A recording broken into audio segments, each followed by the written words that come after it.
Narcissists consistently selected excessively high noise levels, in contrast to the control group. We'll look at the whole range of scores. The results of our study show that when narcissists get a good grade, they're not very aggressive, but when they get a bad grade, they set louder and longer noise blasts. Narcissistic people believe they're more deserving, they're entitled to special treatment. When they suffer a blow to their ego, when they're criticized or humiliated, they become very defensive, become very angry, and are likely to lash out and behave aggressively to others. The link between narcissism and aggression is especially evident in the man who might be the most infamous cult leader in history.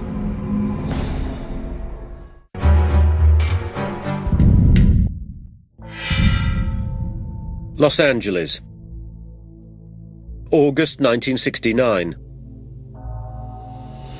Over the course of a weekend, police discovered 7 bodies at 2 crime scenes. The victims had been stabbed and shot. Messages had been cut into their flesh and scrawled on the walls in blood.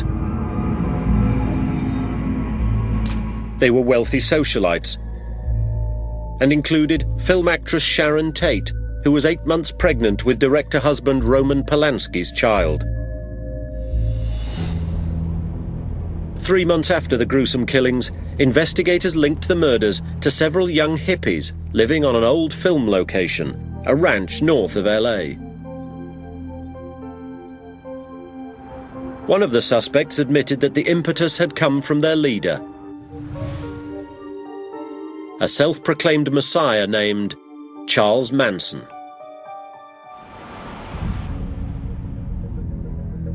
Police were astounded. How could this short career criminal have had the power to turn middle-class kids into savage killers?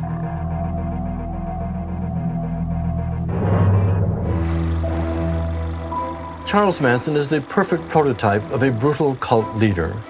He manipulates his followers to commit his violent crimes for him.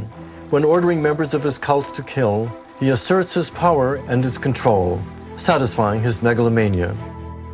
The pain and death that his victims suffer is evidence of his hatred towards society. Dr. Stone interviewed Catherine Scher, a one-time member of the Manson family, hoping to discover how he had managed to manipulate cult members. Catherine Scher did not take part in the murders, yet she did live with him on the ranch, and I'm hoping she will give us rare insight into the mind of a cult leader who convinced his followers to commit murder for him as acts of devotion. So what do you think it was about him that conferred that power, as you think back? You know, sometimes he exuded all this love from his face. When he's smiling and his eyes are shining, he looks very benevolent. Everybody was drawn to him. None of us thought he was crazy. He was just fascinating. He was just totally confident. One-on-one with you, he would be very caring, would work on your inadequacies, your needs, help you take away your fears. Every night he would talk about what your parents did to you and that they were all wrong and you were the bright ones, and he just knew what people needed. He drew all our need out and he became everything that we wanted. Did he think of himself as godlike in some way, or a special being? He never had to say so. He was real good at letting you come to that conclusion. Mm-hmm. He was really good into subliminal messages, talking about one thing and slipping in another. He must be Christ, he must be Christ, he must be Christ. Yeah. Mostly I thought he was a prophet. Okay. I thought that he heard from God and God spoke through him. That's what I thought. Charles Manson is an extreme narcissist. To understand better how he develops into a manipulative and evil cult leader, I need first to look into his childhood. Cincinnati, Ohio, in the American Midwest, 1934. Charles Manson was born to a troubled 16-year-old runaway who did not want a child. He never knew his biological father. The name Manson came from a man who had been briefly married to his mother. During his childhood, Manson's mother often disappeared for days or weeks at a time. Once, she traded him for a pitcher of beer. His uncle tracked him down days later. At the age of 12, he was sent to the first of many reform schools. He was small in stature and overcompensated by bullying others. When he was 13 years old, he ran away from the reform school. His mother promptly sent him back.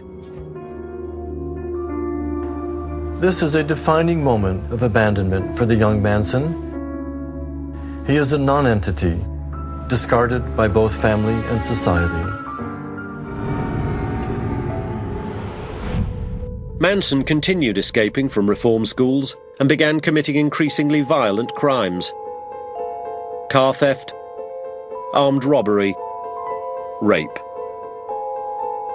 He spent 2 years in prison. He urged his girlfriends to prostitute themselves and acted as their pimp. He scammed other women out of money. In 1960, at the age of 25, Charles Manson was sentenced to 10 years in prison for violating his parole conditions. Having spent most of his life locked up, Manson felt rejected by the world. He schemed to retaliate by creating his own society where he would be loved as a leader. Released from jail 3 years early in 1967, Manson moved to San Francisco, where he easily melded into the hippie scene. He lured naive young women who were rebellious but also vulnerable. Manson fed them LSD and asked them to give up all their thoughts to follow him into a greater life. Sometimes he had them mimic his actions to prove their loyalty.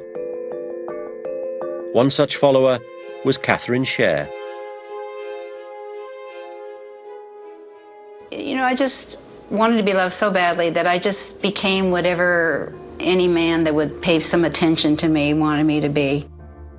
Scher met Manson in the summer of 1968, when she was a 25-year-old hippie living in Los Angeles. Charlie came up in a car and said, "Hey, let's all go swimming." And he'd look me straight in the eyes and pierce my eyes and said, "This is your dream, girl. Start living it." And I was fascinated. I was definitely fascinated.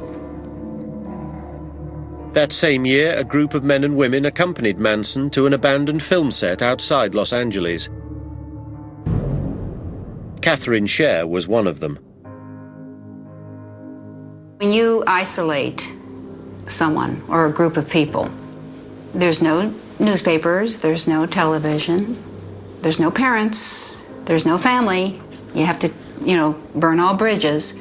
He becomes, the newscaster, the prophet, the, father, mother, everything. It was never a discussion. There was no discussions going on. It was us soaking up, almost like little birds with their mouths open, tell us more, feed us.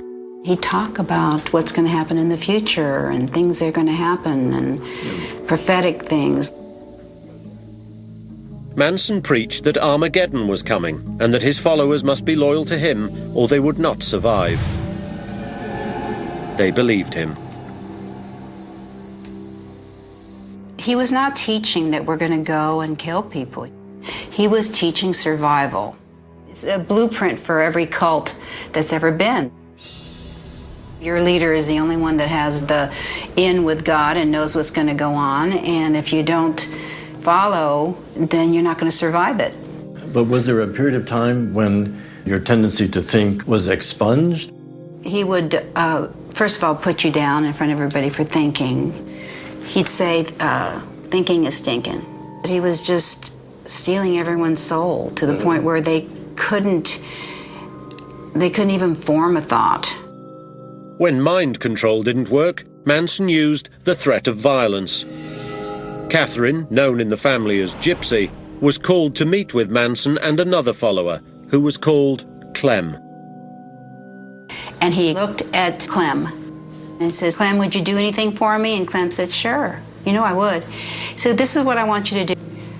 If Gypsy tries to leave, I want you to hunt her down, find her, tie her behind a car, and drag her. Don't kill her, just drag her all the way back to Spawn Ranch, slowly.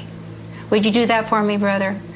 And Clem grinned and said, sure. Then he looked at me and said, Gypsy, are you going anywhere? And I said, no. In August of 1969, Manson proved his power as a cult leader. He gave 4 of his followers knives and sent them into the homes of strangers to exhibit their loyalty.